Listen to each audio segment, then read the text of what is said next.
க்யூபாக cut பண்ண 2 beetroot, ஒரு வெங்காயம், கொஞ்சம் கருவேப்பிலை.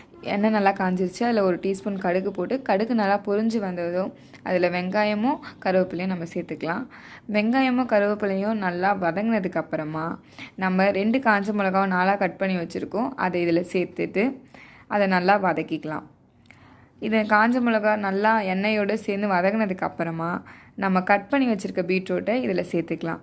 நான் பீட்ரூட்டை குட்டி குட்டியாக கட் பண்ணி வச்சுருக்கேன். ஈஸியாக வெந்துடும் அப்படின்றதுக்காக உங்களுக்கு என்ன ஷேப் பிடிக்குமோ நீங்கள் அதுக்கேற்ற மாதிரி கட் பண்ணிக்கோங்க. அடுப்பு லோ ஃப்ளேம்லேயே இருக்கட்டும். இதை நல்லா கலரி விட்டுக்கோங்க. கலரி விட்டுட்டு இப்போ நமக்கு தேவையான அளவு உப்பு அதில் சேர்த்துக்கலாம். அதுக்கப்புறமா இதை நல்லா கலரி விடுங்க. அப்போ தான் உப்பு எல்லாத்தோட சமமாக இருக்கும்.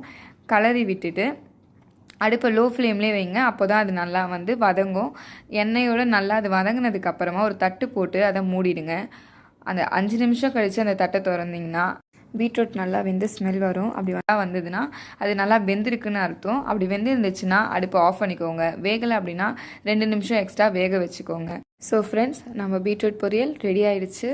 இந்த போல் ரெசிபிஸ் உங்களுக்கு பிடிச்சிருந்துச்சுன்னா மறக்காமல் சமையல் பண்ணலாம் ஷெஃபை சப்ஸ்கிரைப் பண்ணிக்கோங்க, லைக் பண்ணுங்கள் அண்ட் ஷேர் பண்ணுங்கள். Thank you friends.